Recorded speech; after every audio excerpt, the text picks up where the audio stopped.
Phoenix is now done.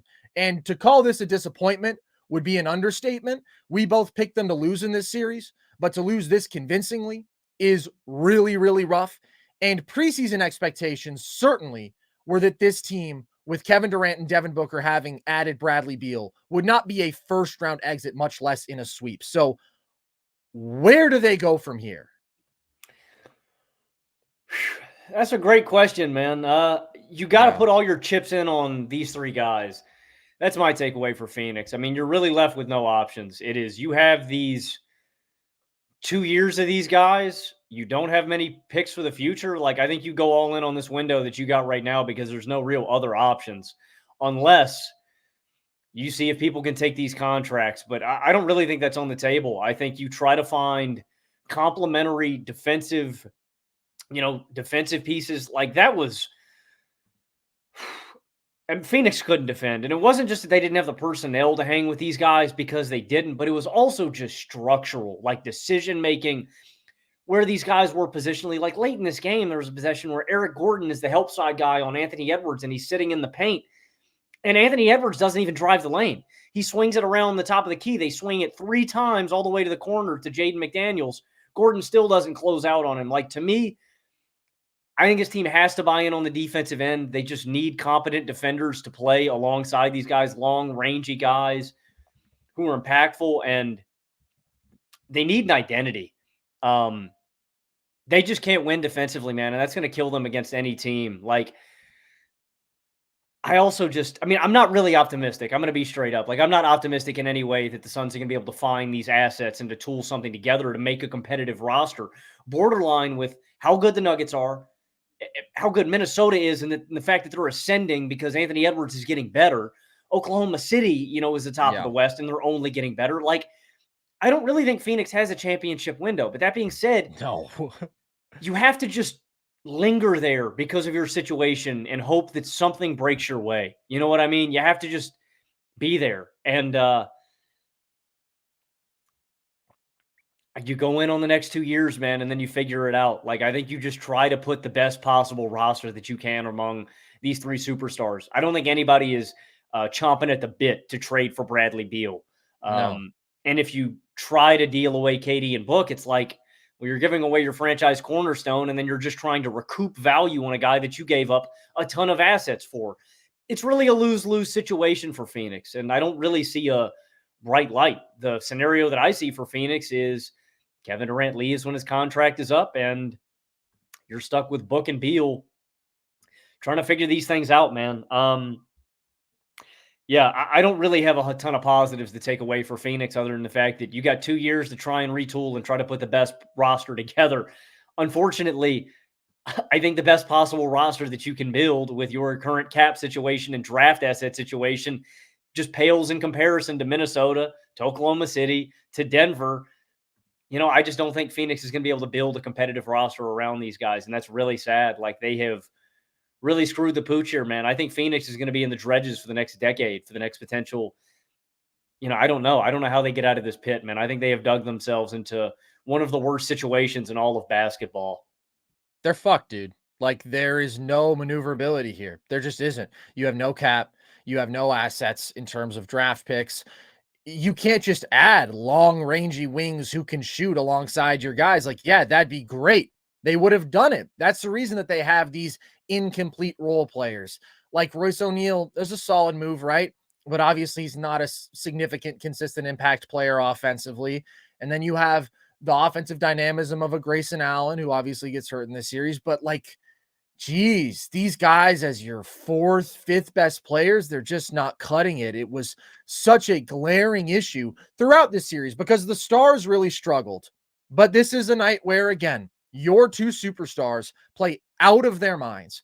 They combined for 82 points on 67% shooting, and you still lose. And it's because you can't defend, and it's because you don't get significant enough offensive contributions from anybody else on the floor. Like, this was a game where Book and KD weren't just specialist pull-up shooters, as we know they're always capable of being, but they were consistently getting downhill. Book eats up free throws in this game.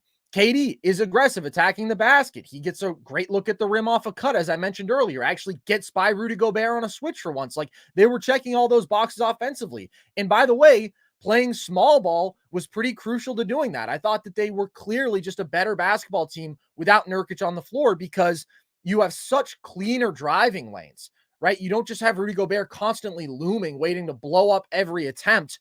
And on the flip side, Gobert couldn't really punish them. He tried to mismatch attack a couple times. It was sloppy. It wasn't very successful. And obviously, Phoenix is going to lose on the glass in those configurations, but they've been losing on the glass no matter what. So just having that sort of fluid, up-tempo offense, great spacing, everybody can knock down a shot. I thought that that was really good for them, which speaks to another reality, which is that Yusuf Nurkic is a bad answer at the 5 for this team. There are so many problems that they have to address, and they simply don't have the opportunities to do so.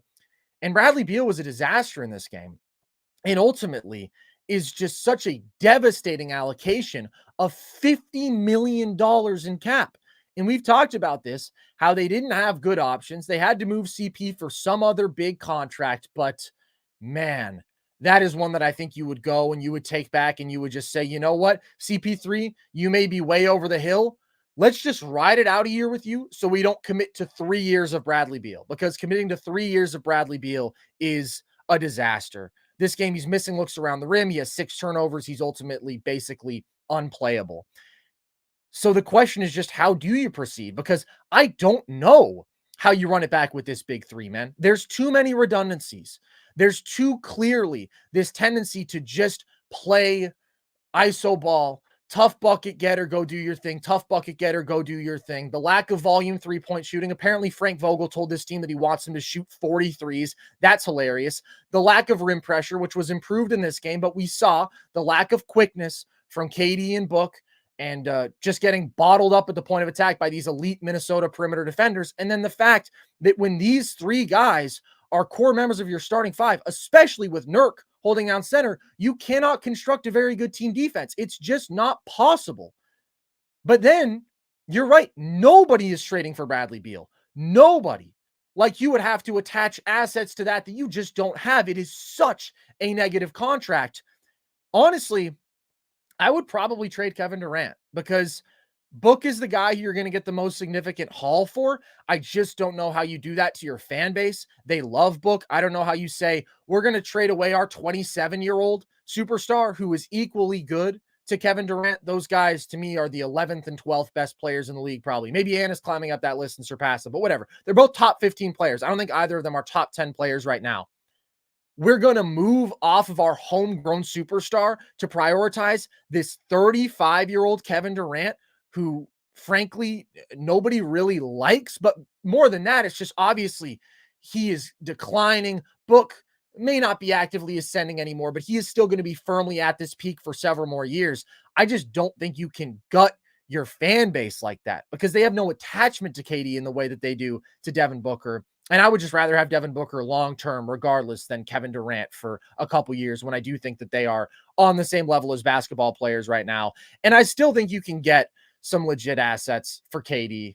I don't know exactly what you get, but at least then you have the opportunity to say, okay, somebody wants that superstar shot creator to put them over the top. Give us your quality 3-and-D wings. We get a couple of those guys.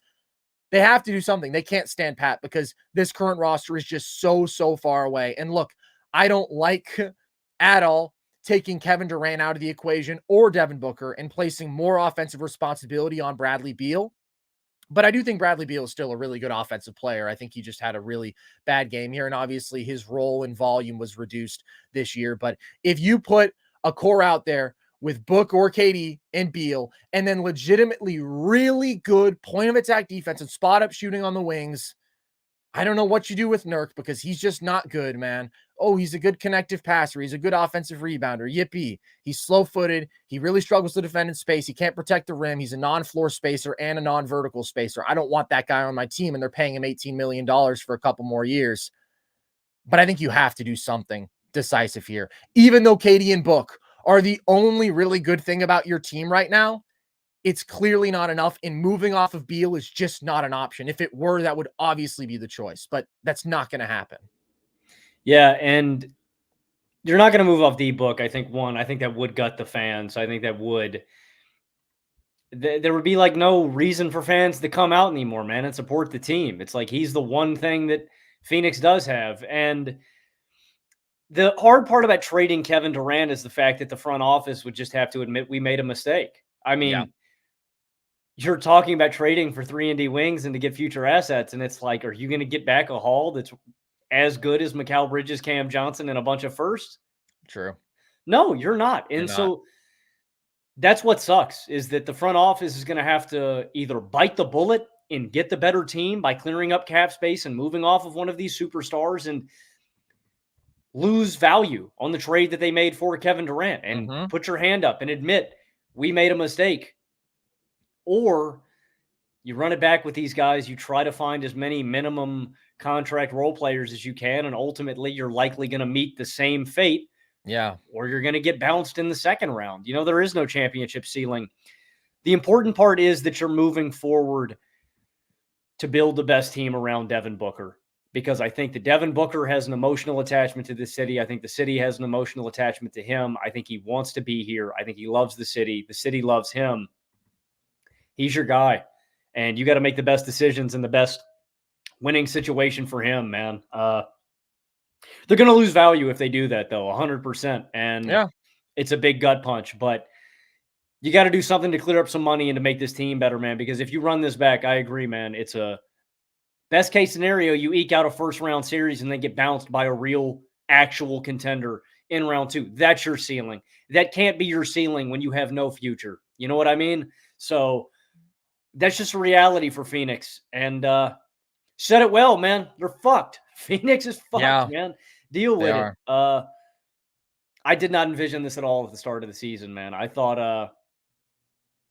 I can't believe this is where we're at with Phoenix, man. This is it's a real gut punch. It's a real smack to the face. It is one of the most disappointing, seasons I can think of any team ever, man. It's brutal. It is really, really disappointing, and things aren't gonna get better because the approach that you just laid out, dude, that's exactly what they did this past offseason, and we looked at that and we were, like, relatively impressed by who they were able to scrap together with literally no cap. I just don't think you're making meaningful improvements doing that. So I would legitimately be looking, okay, who are these good teams who want somebody to put them over the top? I don't want to be cliche here and bring up the New York Knicks because the Knicks are playing great basketball as is, but there will be rumors. And I'm just thinking about teams that have these wealth of great role players, right? If you Yes. could trade Kevin Durant and you could get yourself back whatever Julius Randle. combination. No, not Julius Randle. Ideally, I don't even know what you would do with Julius Randle. It's an imperfect comparison, but the Orlando Magic may be another team that needs an offensive superstar to put them over the top. And you get Suggs and you get Jonathan Isaac or Wendell Carter Jr., right? And now you have flexibility and size and athleticism at the 5 and skill, and you have an awesome point of attack defender. Or you do go for the Knicks and you get whatever combination of Deuce McBride. You're not getting OG. I don't think the Knicks would move off of him, and I don't think that they should. But even like the DiVincenzo's and Josh Harts of the world, like they're so much better at their jobs. Neither of them are necessarily game-changing point of attack defenders, but I just think that's the best course of action. Like find that team that can offer you what you need, which is high-quality role players. And are you opening up a title window doing that? I don't think so. But you talk about them having to admit that they're wrong. Absolutely. People struggle with that. But Logan, the sunken cost fallacy is a fallacy for a reason. That trade is done. You gave up those first round picks. You gave up Mikal Bridges. You gave up Cam Johnson. There's no getting those picks back. There's no undoing that. You operate within the reality that you're in right now. And I don't see how proceeding with this core in an extremely similar configuration next year is going to do you any good. It's The Money Pit with Tom Hanks. I know how much of a fan of Tom Your Hanks you are, favorite movie. Carson. Yeah. Yes. No, they go all in, man. They think it's this really beautiful, nice house. They put Mhm. all their money in on it. And right as they move in, it just starts falling apart. And they have to debate, do we just sell it for a lesser price or do we try to fix this thing up and overhaul it? That's The Money Pit with Tom Hanks. By the way, not the first time that you've mentioned it on I this know, very dude. I know he's your favorite actor, man. I know he's your favorite actor. Yeah, yeah. no. And like the chat's mentioning right now, too, the Suns don't have any first round picks of their own until 2030. They had a couple swaps, but it's like, okay, sweet. We're picking in the 20s every year. And But yeah. I mean, they have their pick this year, and then it's a rotation of we give our pick up and we get the worst pick out of a swap. So I just think you have to move forward. That's all you can do, man, is you got to move forward and you have to improve as a team. And that's the reality. I do think the Suns would be a better team without if they could get back good enough value for Kevin Durant. It's hard, man. Like I said, you're biting a bullet here. It's tough, but you got to do it. I think the Suns have to do it. You can't run this back next year, man. I mean, what are the expectations going to be? Another one of my favorite quotes that I've mentioned here time and time again. Insanity is doing the same thing over and over again, expecting different results. If you run this core back and you think you're going to win a title, you're just wrong. You got to do something different this offseason, Phoenix. And I think it's making one of those gut-wrenching decisions of moving off a superstar to gain better depth, man. It's just the reality of the situation that Phoenix is in right now. It's tough, though, because you wonder, like, does that move the needle enough? Because giving up on Kevin Durant, like, again, these two superstars are the foundation of everything. They're the only reason you're competitive in a single game in this series. And is there a level of quality role players that you can upgrade that offsets giving up KD? This is what's really, really difficult about the Sun situation. It's what we've talked about. Their title window closed, and then they had to operate within a reality in which they were now just a regular old playoff team. And DeAndre Ayton's value had significantly depreciated, and Chris Paul's value had significantly depreciated. And it turns out it's not easy to just reopen a title window, even if you do trade for Kevin Durant, when you have to compromise so much of your depth and your identity and your really quality role players to do that. There's not always just a great answer where you take a step up. So if they do say, look, we're just going to run it back, I can't hate on that because the damage is done. Like, they're already screwed. There's no reality to me in which they do nail the Kevin Durant trade even. And next year it's like, yeah, I think the Suns are going to win it all. No, they're going to be running behind Denver, in Minnesota, in OKC, in Dallas, et cetera, because the West is that great and they're just a really, really incomplete basketball team. And Book as your lone superstar, I just think is probably not built to carry the sort of crazy load that you would need to, like, go on a title run. I don't think that he's a number one on a title team. I think he's right below that, but I also don't think that Kevin Durant is that right now. I think he's right below that. So Suns fans, sorry. I want to touch on a couple more big picture Suns things. First thing being, what do they do with Frank Vogel? Would you keep Joe Gatto around?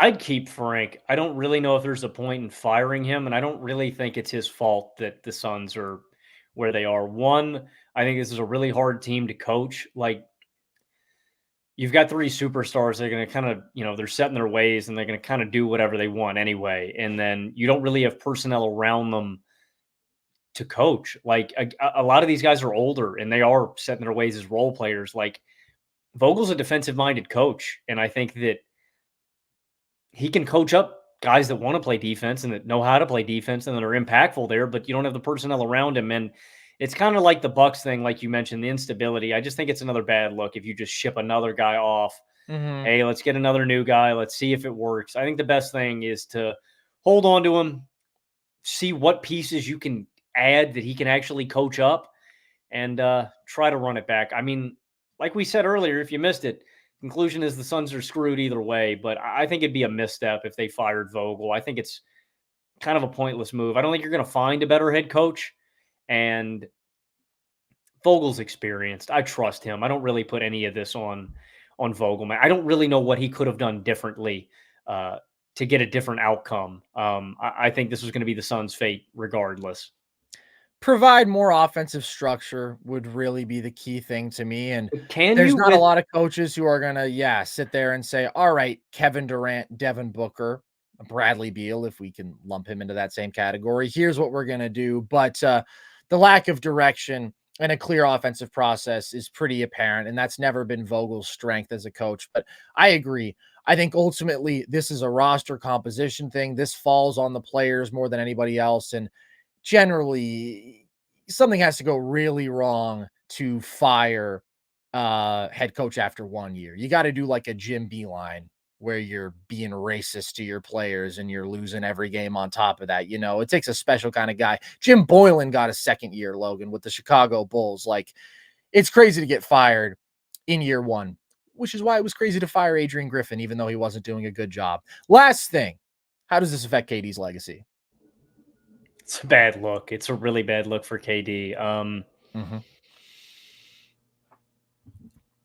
I mean, I think you have to, ask the question, if we have KD too high, and it's sad for him because there are ripple effects that change it. The Nets thing, if those guys were healthy, if his foot wasn't on Yeah. the line, that's a ripple effect.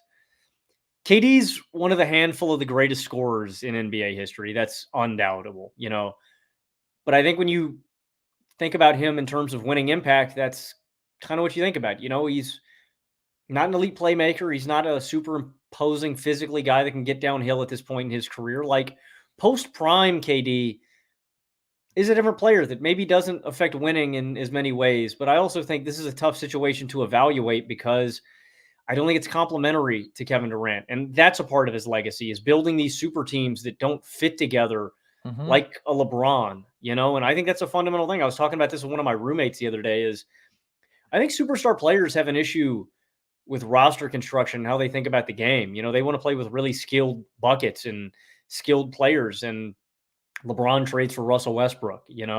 Kevin Durant decides I'm going to go to a team with another takeover dominant score 2 times. I'm going to build a team with James Harden and Kyrie Irving, 2 isolation scores. And then I'm going to go to another team with an isolation score. And then I'm going to get another isolation score into the fold. I'm not saying that was Kevin Durant's call, but that's a part of his legacy too, is the fact that he's gone to these situations that aren't directly complementary to him.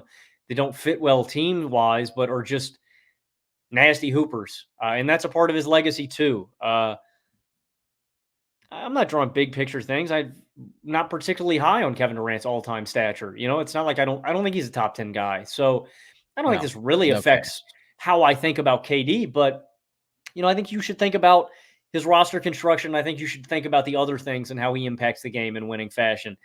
His lack of rim pressure, his lack of impactful defense, his lack of playmaking. He's one of the greatest scorers ever, no doubt. But I don't ultimately think this is a situation that works for KD. And I think that's what sucks, dude, is if Kevin Durant is frustrated with this situation, it's another one where you go, man, can I trade for this guy? Where if the season doesn't work out, is he going to ask out again? Is this just another situation where he's going to leave? Is he going to stand pat and stick this one out because he has quit on the situation so many times? That's the more interesting question to me is, does Kevin Durant want out? Is he fed up with this situation already? And is there any team that would really be willing to trade for him once again because he's asked out of so many situations? So to answer that, I don't really think this affects his legacy all that much, but I think we can take some things away from the Phoenix experience with KD. I asked that question sort of tongue in cheek because really what we're all thinking is how does this affect LeBron's legacy? And the answer is positively because by the transitive property, they avoided a sweep. The Suns didn't. Yeah, well, that is true. But also KD's legacy getting worse means LeBron's gets better. That isn't actually the transitive property. I just couldn't think of what words to say at that time. To some extent, this is all gravy from Kevin Durant, right? Like, this is bonus basketball. He's 35 years old. He's still playing at a top 12 level.